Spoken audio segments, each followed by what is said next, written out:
Aesop Rock Integrated Tech Solutions album review. Let's chat about it. Hey friends, what's going on? John here from What's Spinning here tonight to chat about this latest album from Aesop Rock, one of my all-time favorite artists in every single way. You could chalk that up to a few things. On one, he's a local hero. I'm a Long Island boy. Maybe you realized it. Or you could chalk it up to the fact that albums like Float and Labor Days were literally the two first rap CDs I ever bought in my life when I was 12. It was pretty mind-blowing to say the least, and my fandom has stayed pretty strong, maybe even gotten stronger over the years. I mean, early in his discography, music for Earthworms was a little bit too rough around the edges for me, and Float gets bloated at times, but Labor Days did blow my damn mind. This was unlike anything I had heard at the time. It is just a concept album about the working class people of America, and between Ace's lyrics and Blockhead's beats, it is fantastic. Now, I'm going to be perfectly honest with you. My fandom did dip for a little while because I've never been that much of a Bazooka Tooth guy. Even 2 weeks ago when I was re-listening, getting ready for this album, it's not my cup of tea. So much so that I completely wrote off None Shall Pass when it came out a few years later. But, you know, I did eventually get around to listening to it, and I thought that it did a really great job of ushering in this next chapter in Aesop Rock's discography, which really kicked off with Skeleton. This was the most that I had been into an Aesop Rock album since Labor Days by far. It was dark and gritty at points with tracks like, Zero Dark 30 and both parts to Crows, but it also had tracks with great humor on it, like Grace and Racing Stripes. Also, ZZ Top is an all-time banger. What happened next, though, would blow my mind even further with The Impossible Kid. I mean, this is the personal album from Aesop Rock that I didn't know we would ever get. I mean, growing up, this guy was like some mythical creature of underground hip-hop to me. Like, he was so elusive, and all of a sudden, he was going from quoting Invasion of the Body Snatchers, calling himself Jabberwocky Superfly, and rapping about conspiracy theories,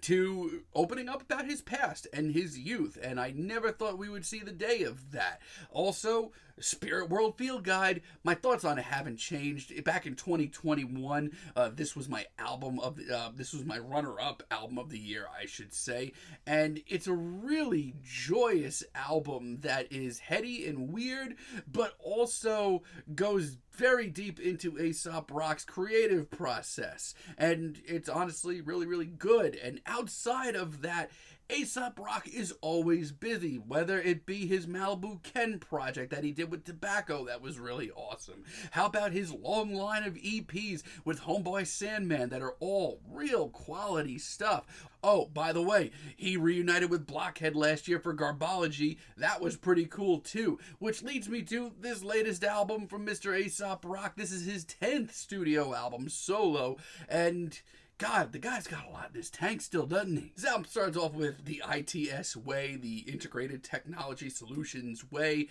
This is going to be really campy for some, but I cannot think of a better way to start this album. It is campy, but it lays out all of the feelings of Aesop Rock on this album in about a minute, and does it in a really clever and funny way. Mindful Solutionism, this was one of the earliest singles dropped, and yeah, it's great. Everything from the caveman callbacks, Ace's lyrics, which are just funny and sharp as ever, and this really smooth beat. This is great. The hook is also just infectious enough to stick with you. I mean, Ace has never been a chorus guy or a hook guy, but it's just catchy enough. And as always, Aesop Rock has more memorable observations in 3 minutes than most of your favorite MCs have in a day. Infinity Phil Goose Down is a little bit more sluggish, it's a little bit more rugged of a beat, but the beats and the production on this album continue to be a serious gift. Now let's chat about that elephant in the room. If this is your first rodeo with an Aesop Rock album, which I don't know why it would be, I wouldn't start here of all places, but if it is, grab your lyric sheet, you're gonna need it. It's often hard to follow, and Aesop Rock's music definitely demands multiple listens. I can't wait for the comments under this video saying that I can't analyze an Aesop Rock album or 3 or 4 days. Try me. This track is great. I love the bluesy, sorrowful bits, and the pop culture references have always been a blast on an Aesop Rock album. This is no different. Living Curfew shows Billy Woods returning the favor when Aesop Rock was featured on his fantastic Maps album. Track is awesome. I love the glitchy beat. Once again, it's pretty different for Aesop Rock, and just how confident and smooth he sounds. But on top of that, this track kind of warps into this monochromatic rainy day rap track, much like the work of Billy Woods, and yeah, it's really good. We also get Pigeonometry, which deep dives much further into Aesop Rock's personal life, something that we've seen a lot of lately. We know he loves drawing and we know he loves animals. This track should come as no surprise. It's sleek, it's funky. Aesop Rock continues to just sound so invigorated. By the end of this track, it's one of the most hypnotic moments on this entire album. The whole first leg of this album is just nothing but ear candy. It continues on with Kyanite Toothpick featuring Hani El Khatib. Like, great work bringing Hani on this album. This track is so freaking cool. The pop culture references continue to pile up, as well as Aesop Rock's observations and personal tales. It's sleek, it's super, super funky, and Hani just sounds awesome on this track. And 100 Feet Tall, you may hate a track like this, but this is a track from Aesop Rock. He's done it a bunch of times. I will take it 100 more. This is a very deep dive into his youth and chatting about the time that he met Mr. T in the 80s. It's full of really memorable one-liners, quirky bars. I mean, genuinely, there are moments on this track where I actually burst out laughing. I love how, Aesop Rock on this track, he's singing in first person, he's rapping in first person, I should say, but he's also got, a second voice in the back, giving you a little bit more context. Very funny. It's sweet and heartfelt as well. I love this track. Now, like I said, this first leg of the album has been great, but as this album progresses, there comes along more and more just genuinely odd moments for this record. Like Salt and Pepper Squid. This is the first track here that really raised my eyebrows. I don't know, let's talk about this instrumental for one. This is far from as crisp and refreshing as the rest of the beats on this album sound. I mean, with that, Aesop Rock just kind of falls apart. I mean, this track slithers along really slowly, and just his lyrics are not nearly on point. Yeah, I actually think it's one of the worst tracks here. Maybe the worst track here. And time moves differently here. This is a tough one. I actually really do like the gloomy, very dreary beat to this track. This takes me back on a lot of different levels. But Aesop Rock continues to not really follow up with these very different beats and just has run out of things to say, which is something I'm not used to hearing him. But because of that, Aesop Rock once again falls apart and seemingly doesn't have a lot of interesting stuff to say, which is,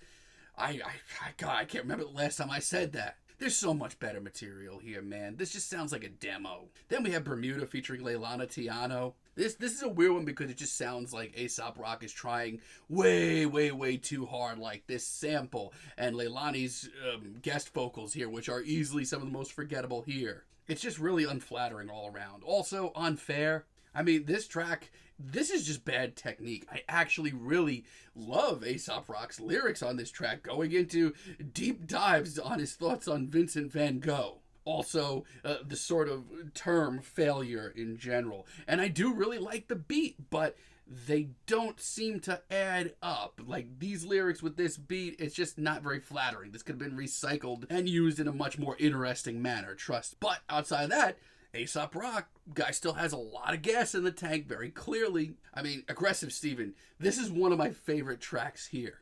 This one really takes me back in Aesop Rock's discography. It starts as a very trivial, very normal, everyday story. But he adds so much character and genuine humor to this situation. I burst out laughing once again. And yeah, this track's over 5 minutes long. That worried me, but he carries it really nicely. By the River is one of the classiest tracks here. This one has a really nocturnal, jazzy sound to it. Once again, though, we get a very, very personal verse out of Aesop Rock, which is just so great to hear still. Much like the stories he's told us in the past, there's just so many beautiful details, and it may take you a listener or two to really take it in, but it is worth it. All City Nerve Map, on the other hand, is one of the most hyped, fired up tracks here. I mean, Aesop Rock, his energy here is awesome. I haven't heard of this aggressive in a while, especially on this very kind of murky, very gritty beat. I love his delivery and technique here, and he continues to just put out these very personal bars. The man has layers. I mean, the beat here isn't my favorite thing. It actually took a while to grow on me, but it did, and yeah, this track is great.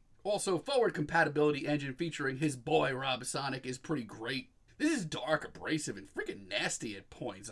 It's pretty in your face. And yeah, it's an Aesop Rock and Rob Sonic track. We've been here before. I'm still not the biggest fan of Rob's performance, but it does work here. From a strict banger stance, look no further than Solid Gold. This thing goes hard. The beat is booming, Ace is fired up once again. It's exciting. It's one of the heavier tracks here. There's almost some like boom bap flair in here. I mean, I should add, it's also one of the shortest tracks here by far, but it's complete. It's fired up. Vititus did take a little while to grow on me. But the classy piano beat, the wonky synths in the background, and the very haunting performance from Aesop Rock that goes from kind of chilling to pretty hopeful is really nice. I feel like this album needed a track like this. And Black Snow featuring Nicky G really does end this album off very well. Performance-wise, he continues to be hyped up. It's bouncy, it's fun, it's colorful. It's very different for him for a finale, but it really does end this album off on a very solid note. This is just another very great album in the long-running great album series of Aesop Rock. Somehow, 10 albums in, he's still peeling layers to his own life. He still has so many, really fascinating observations to make, and he can also just be really, really funny. The beats on here are very different. The features, for the most part, are really solid and sound right at home. And yeah, there's not a lot of bad here. I mean, yeah, there's certainly more questionable moments than usual, but he backs it up with a slew of great tracks, production, and beats. I'm feeling a very light 8 on this project, but let me know what you all think down below. If you liked the video, be sure to give us a like, give us a subscribe, and let me know down below what you would like for me to chat about in the future. And until next time, have a great day, friends.